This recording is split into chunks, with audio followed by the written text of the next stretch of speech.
কি রে আদি, তোর ফুলটা তো সুন্দর, দে আমাকে দে। আমার ফুল তোকে দিব কেন? তা আমি কিনেছি। তুই ফুল কেন নিছিস? তোর কি আছে? তুই কারে দিবি ফুল? আছে। ইকরা, তোকের মধ্যে চশমা লাগা রাখছিস 4.75 পাওয়ারের। ইকরা ডান পাশে ফুল দিবি, বাম পাশ দিয়ে হাইটা চলে যাবে, তুই টেরও পাবি না। এদিক দে। আমি আসলে ফুলটা তোমার জন্য কিনেছিলাম। একসেপ্ট করলাম তোমার ফুল, তবে বন্ধু হিসেবে। তুই কি ফুলটা আসলেই দিছিলি? শুধু ওই ডান্ডি দিয়ে প্রেম হয় না, কি আর করবি, অপেক্ষা করতে হবে। তাহলে তোমাদের সময় ছেলেদের পিছে ঘোরাটা কিভাবে? হাতের মধ্যে আমার নাম মেহেন্দি দিয়ে লিখে এইটা নিয়ে ঘুরে বেরিয়েছে। ইকরা আজকে নিজ হাতে তোদের সবার জন্য বাসা থেকে রান্না করে নিয়ে আসছে, তাও আবার বিফ তেহারি। তোর কি বিয়ে লাগছে নাকি? হ্যাঁ, মা আবার নাম লিখছি ইকরা। তুমি কি যে করো না আদি, কেন করো এমন বলো তো? এই কোল্ড ড্রিঙ্কস আনা হয় নাই তো। এই তোরা খাওয়া শুরু কর, আমি কোল্ড ড্রিঙ্ক নিয়ে আসি। এই রুমালটা না দাদা আমাকে উপহার দিয়েছে।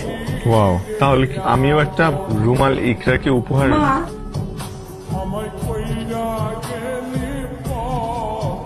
ইকরা, আমি তোমাকে একটা কথা বলতে চাই। বলো। না, আমার তোমাকে একটা জিনিস দেওয়ার আছে। দাও। কোথায় গেল? পকেটে তো ছিল। পাইছি। ইকরা, আদি, কি এটা? এটা রুমাল তুমি আমাকে কেন রুমাল দিচ্ছ? উপহার হিসেবে দিলাম, খুলে দেখো না। ভুলো না আমায়, আমি তোমাকে কেন ভুলতে যাব?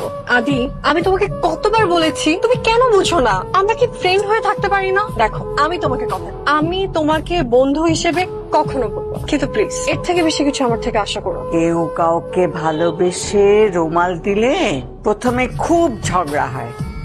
নে, এটা তো দাদা আমাকে দিয়েছিল, আজকে আমি তোকে দিলাম, খুব যত্ন করে রাখবি। আজকে জন্মদিনে ইকরাকে দিয়ে সরাসরি তোর প্রেম নিবেদন করবি, কি পারবি না?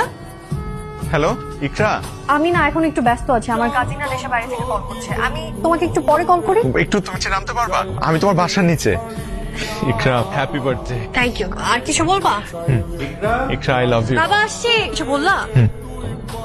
ইকরা, আমি না তোমাকে বুঝছি বুঝছি। আবারও আদি, তোমাকে কতবার না বলেছি আমরা শুধুই বন্ধু, আমাদের মধ্যে না এর থেকে আর বেশি কিছু সম্ভব না। বোঝার চেষ্টা করো, তুমি যদি এগুলো বন্ধ না করো তাহলে আমাকে ইউনিভার্সিটি ছেড়ে দিতে হবে। আদি, এটা তো দাদা আমাকে দিয়েছিল, আজকে আমি তোকে দিলাম।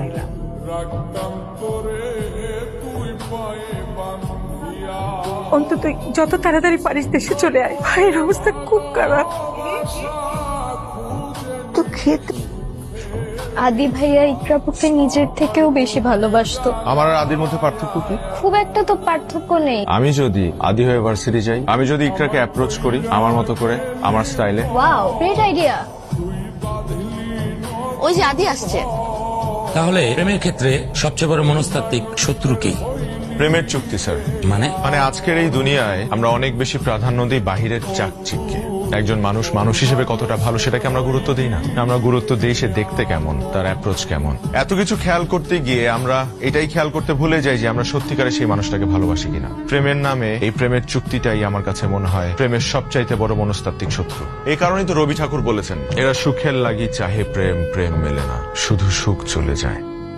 তুই কি ভাই পারবি আমার ইকরাকে আমার করে দিতে? আমি ওকে অনেক ভালোবাসি।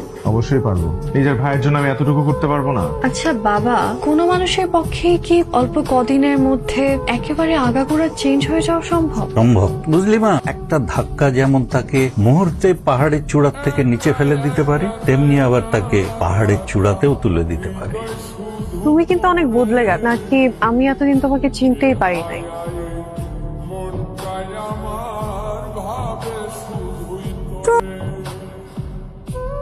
ভাই আজকে কি হলো? অনেক কিছু হয়েছে, শুধু তোমরা এতটুকু জেনে রাখো যে আমি খুব অল্প সময়ের মধ্যে ইকরাকে আদির করে দেব। ইকরাপু না? তুমি আমাকে চিনো? কি বলো এটা? তুমি তোমাকে চিনবো না? আমাদের এই বাড়ির প্রতিটা ইটও তোমাকে চিনে। মা, দিদা, দেখো কে আসছে।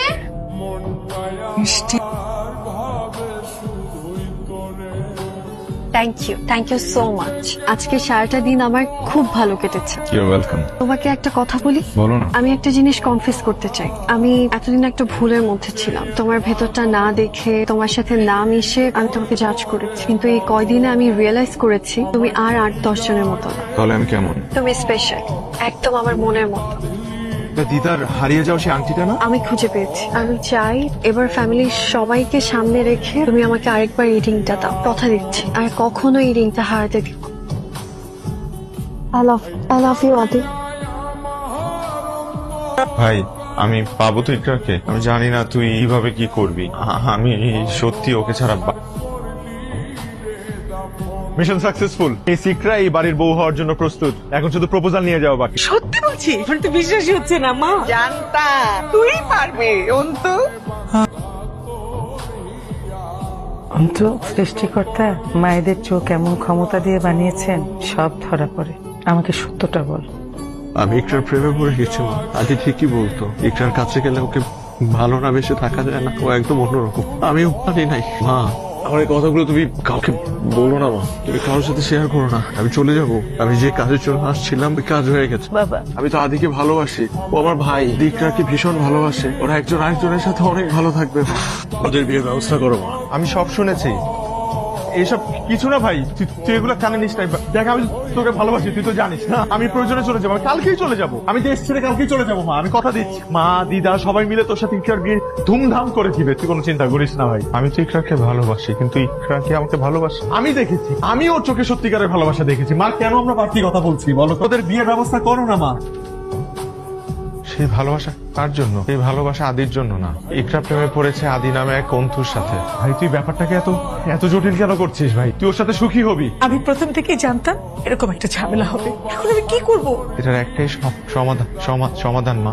অন্তু ভালোবাসে ইকরাকে, ইকরাও তো অন্তুকেই ভালোবাসে। তুমি ওদের বিয়ে দিয়ে দাও। তুই কি দিয়ে থাকবি? আমি তো থাকবো না, আমি বিদেশ চলে যাবো দিদা।